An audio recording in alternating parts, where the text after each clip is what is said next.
Subscribe करें हमारे channel निर्मल्स टेक्नोपीडिया को और बेल आइकन को दबाएं ताकि लेटेस्ट वीडियो जो भी मैं अपलोड करूं वो आप सभी से कोई भी मिस ना हो पाए।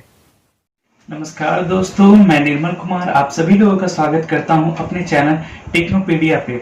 दोस्तों, मैंने इसके पिछले क्लास में आप सभी लोगों को प्रिसीजन मेजरिंग इंस्ट्रूमेंट से जितने भी इंपॉर्टेंट ऑब्जेक्टिव क्वेश्चन है उसके बारे में बताया था। आशा करता हूं वो वीडियो आप सभी लोगों को अच्छा लगा होगा और बहुत सारी बातें आप लोग को सीखने को मिली होगी। उसमें मैंने आप लोगों को बताया था कि कुछ टॉपिक अभी बचे हुए हैं, तो उसी टॉपिक के बारे में मैं आज की क्लास में डिस्कस करूंगा।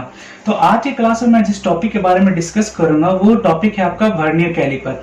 वर्नियर कैलिपर एक बहुत ही प्रिसीजन मेजरिंग इंस्ट्रूमेंट है जिसका यूज इंडस्ट्री में और वर्कशॉप में अधिकतर किया जाता है। तो ये टॉपिक बहुत ही इंपॉर्टेंट है। जितने भी बच्चे हैं मैं उनसे रिक्वेस्ट करूंगा कि इस वीडियो को आप पूरा देखिएगा ताकि आपको बहुत सारी बातें सीखने को मिलेगी। और आप अगर इस चीज को सीख जाते हैं तो आपको वर्कशॉप ही नहीं, अगर आप इंडस्ट्री में काम करने जाएंगे तो आपको बहुत सारी सुविधाएं होंगी जिससे कि आपको जॉब को मापना है एक्यूरेसी में। तो आपको इस वीडियो को देखिए, आराम से वर्नियर कैलिपर को यूज करना सीख जाइएगा। तो आप इस वीडियो को पूरा देखिएगा और आशा करता हूं कि मैं जो भी बताऊंगा आप सभी लोगों को अच्छे तरीके से समझ में आएगा। और अगर आप लोगों को वीडियो अच्छा लगेगा तो प्लीज उसे लाइक और शेयर जरूर कीजिएगा। और जो मेरे चैनल पे नए हैं मेरे चैनल को सब्सक्राइब करना ना भूलें ताकि आने वाले समय में जो भी जितने भी इंपॉर्टेंट टॉपिक का वीडियो बनाऊं आप सभी को मिलता रहे। तो चलिए बिना किसी देरी का शुरुआत करते हैं आज का ये क्लास। आज के क्लास में जैसा कि आप सभी लोगों को मैंने बताया कि मैं आज वर्नियर कैलिपर के बारे में बताऊंगा। तो आपके सामने चलिए वर्नियर कैलिपर का इमेज आ गया है। तो मैं इसका इंट्रोडक्शन दे देता हूँ, वर्नियर कैलिपर है क्या। सबसे पहले मैं बताता हूँ वर्नियर कैलिपर क्या है। एक प्रकार का प्रिसीजन मेजरिंग इंस्ट्रूमेंट है जिसका यूज़ हम लोग वर्कशॉप में या इंडस्ट्री में किसी भी जॉब को एक्यूरेसी में चेक करने के लिए करते हैं। ठीक है, उसके बाद हम जानते हैं कि इसका आविष्कार किसने किया। इसका आविष्कार पेरी वर्नियर नामक इंसान ने किया था 1630 ईस्वी में। ठीक है, उसके बाद क्या है आपका मटेरियल। वर्नियर कैलिपर का जो पूरा बॉडी होता है वो जनरली निकल क्रोमियम स्टील से बना होता है।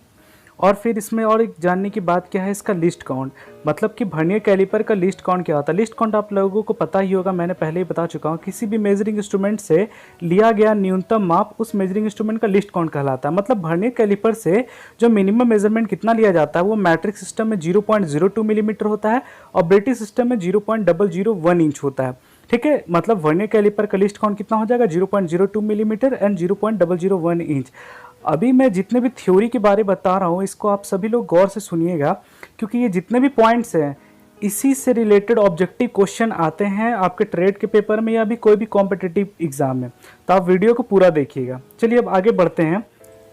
तो पार्ट्स में जैसे आप लोगों के सामने इमेज आ गया है, तो इमेज में सबसे पहला आपका पार्ट है जो पहला 1 और 2 नंबर दिखाया जा रहा है। ये 1 और 2 नंबर ये है फिक्स जॉ। वर्नियर कैलिपर का ये वाला हिस्सा क्या होता है, फिक्स होता है, ये कहीं भी मूव नहीं करता है, इसलिए इसका नाम है फिक्स जॉ। अगला आपका 3 और 4 नंबर, ये 3 नंबर ये 4 नंबर, इसको मूवेबल जॉ बोला जाता है। मूवेबल जॉ इसलिए बोला जाता है क्योंकि ये पूरा जो जॉ है, ये जबड़ा, ये पूरे वर्नियर स्केल मतलब कि आपका जो वर्नियर कैलिपर का जो पूरा बॉडी है इस पर वो स्लाइड करता है। अगला है 5 नंबर वर्नियर स्केल। 5 नंबर ये वाला हिस्सा दिखाया जा रहा है जहाँ पे आपको छोटा छोटा लाइन दिख रहा होगा, ये आपका वर्नियर स्केल है। ठीक है, अगला क्या है आपका वर्नियर स्लाइड। वर्नियर स्लाइड क्या है, ये 6 नंबर को दिखाया जाए वर्नियर स्लाइड, मतलब कि वर्नियर स्केल जिसमें होता है वो वर्नियर स्लाइड के नाम से भी जाना जाता है। ठीक है, अगला हमारा है फाइन एडजस्टिंग स्क्रू। ये 7 नंबर वाला जो हिस्सा है इसको हम लोग फाइन एडजस्टिंग स्क्रू बोलते हैं। इसका यूज़ हम लोग जनरली क्या करते हैं कि जैसे किसी माप को हमको एक्यूरेसी में सेट करना हो, जैसे कि पॉइंट में 5.2 है या 5.24 है, तो इस तरह का अगर हमको माप को सेट करना हो तो हम लोग फाइन एडजस्टिंग स्क्रू का यूज़ करके वैसा मेजरमेंट को वर्नियर में सेट करते हैं। अगला हमारा है मेन स्केल। मेन स्केल आपका ये 8 नंबर दिखा रहा है, जो जैसे कि यहाँ पे 0 से स्टार्ट हुआ है, 0 से लेकर के यहाँ तक दिखा रहा है 150 नंबर तक। तो ये जितना भी लाइन है ये 1-1 मिलीमीटर का, ये आपका जो होता है इसको हम लोग मेन स्केल बोलते हैं। मेन स्केल में प्रत्येक खाने का मान 1 मिलीमीटर होता है। जनरली ये 150, 300, 600 mm का रेंज में पाया जाता है। ठीक है, अगला हमारा है लॉकिंग स्क्रू। ये 9 नंबर भाग है, इसको हम लोग लॉकिंग स्क्रू बोलते हैं। इसका काम क्या है कि किसी भी जॉब का माप लेने के बाद उसको एक्यूरेसी में एडजस्ट करने के लिए हम लोग लॉकिंग स्क्रू का यूज़ करते हैं ताकि माप इधर उधर गड़बड़ ना हो जाए।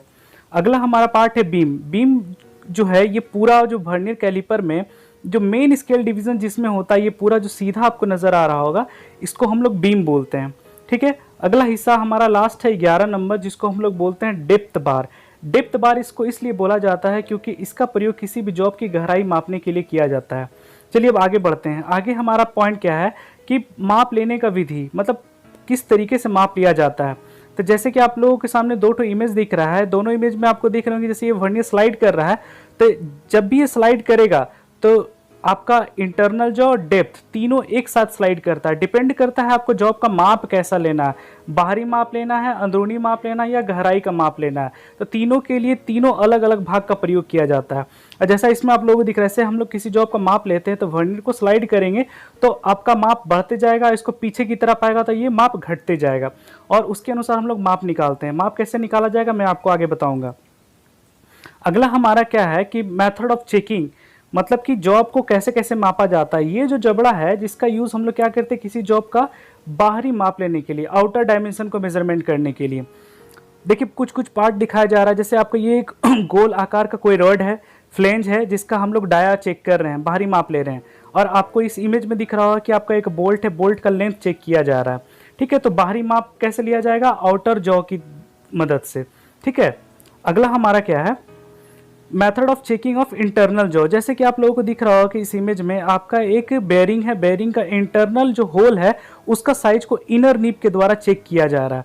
ठीक है, तो इनर नीब के द्वारा कोई भी अंदरूनी जॉब का माप का चेक किया जाता है। अगला क्या है आपका method of checking depth size of job, मतलब किसी भी जॉब का गहराई को चेक करने के लिए। तो यहाँ पे जैसे आपको दिख रहा है कि एक आपका एक कंपोनेंट है जिसका टॉप से लेकर के नीचे तक की गहराई कितनी है, मतलब यहाँ से यहाँ तक की इसकी मतलब डेप्थ कितनी है, उसको चेक करने के लिए डेप्थ बार का यूज़ किया जा रहा है गहराई चेक करने के लिए। ठीक है, चलिए अब आगे बढ़ते हैं। आगे हमको क्या जानना है कि लिस्ट काउंट क्या होता है, लिस्ट काउंट हम लोग कैसे निकालते हैं। इस पॉइंट को आप लोग ध्यान से सुनिएगा, ये बहुत ही इंपॉर्टेंट है। तो चलिए आपके सामने एक वर्नियर कैलिपर का इमेज आ गया है। इमेज में आप लोगों को सबसे पहले आया है मेन स्केल के एक डिवीजन का मान 1 mm होता है। मतलब कि मेन स्केल आपका ये देखिए जो ऊपर वाला हिस्सा है, जिसको मैंने भी पार्ट्स में समझाया था, ये ऊपर वाला हिस्सा मेन स्केल कहलाता है। ऊपर वाला हिस्सा मतलब कि एक ये भी है, हमको इसे नहीं देखना, अभी हम मैट्रिक सिस्टम के बारे में बात करेंगे।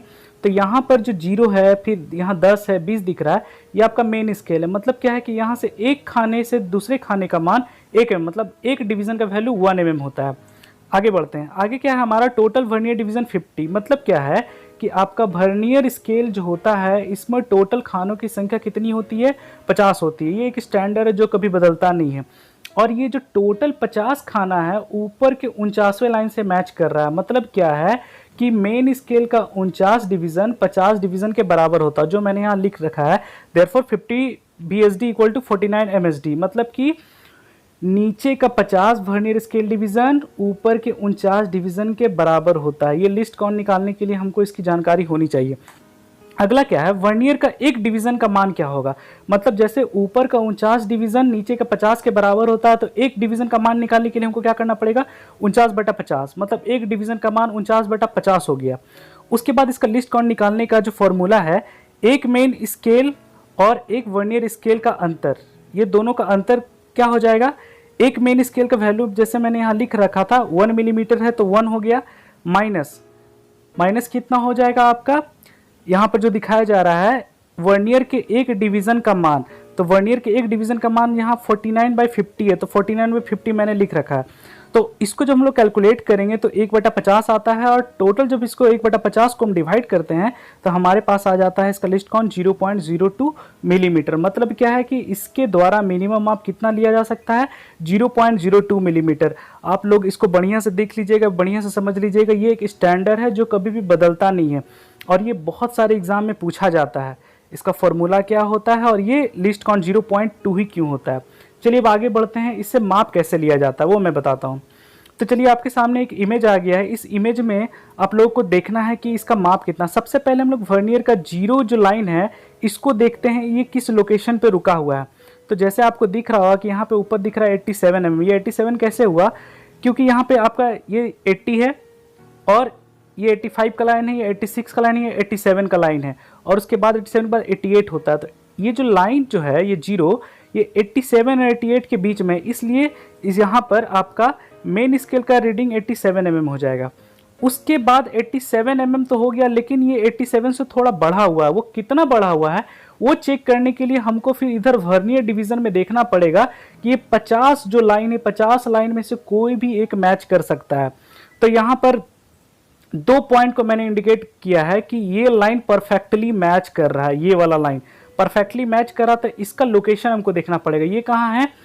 3 और 4 के बीच में, मतलब 3 और 4 के बीच में, मतलब क्या 3 से अधिक बढ़ चुका है लेकिन 4 से कम है, तो 3 से ज़्यादा हो गया है। तो यहाँ पे हम लोग 3 से ज़्यादा के लिए 0.3 लिखे हैं, और 3 से कितना लाइन ज़्यादा? 1 2 3, 3 ज़्यादा है। यहाँ पे एक खाने का मान जो इसका लिस्ट काउंट होता है वो 0.02 होता है। तो यहाँ पर ये तीसरा लाइन मैच किया तो 0.2 को हम लोग 3 से गुना कर देंगे, तो मेरे पास कितना आ जाएगा? 0.06 mm। तो टोटल को जब जोड़ते हैं तो 0.36 mm हो जाता है आपका वर्नियर का मान, और मेन स्केल का मान 87 mm। और जब हम टोटल इसको काउंट करते हैं, मेन स्केल मेरा 87 था और इसको वर्नियर स्केल डिवीजन से इसको जब जोड़ते हैं तो 87.36 आ जाएगा। मतलब कि वर्नियर स्केल में जो आपका माप आया है वो 87.36 mm होगा। चलिए एक और मैं आपको एग्जांपल देता हूँ, इसमें आप लोगों को अच्छी तरीके से समझ में आ जाएगा। चलिए आपके सामने ये एक वर्नियर का माप आ गया है। आपको देखिए लाइन से इंडिकेट किया जा रहा है कि ये लाइन और ये लाइन दोनों मैच कर रहा है। तो हमको देखना पड़ेगा कि ये जीरो का लोकेशन कहाँ है।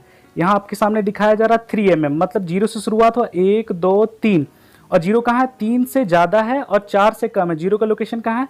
3 से ज़्यादा पर है, 4 से कम है, तो मतलब 3 mm होगा ही। मतलब मेन स्केल रीडिंग कितना हो जाएगा? 3 mm।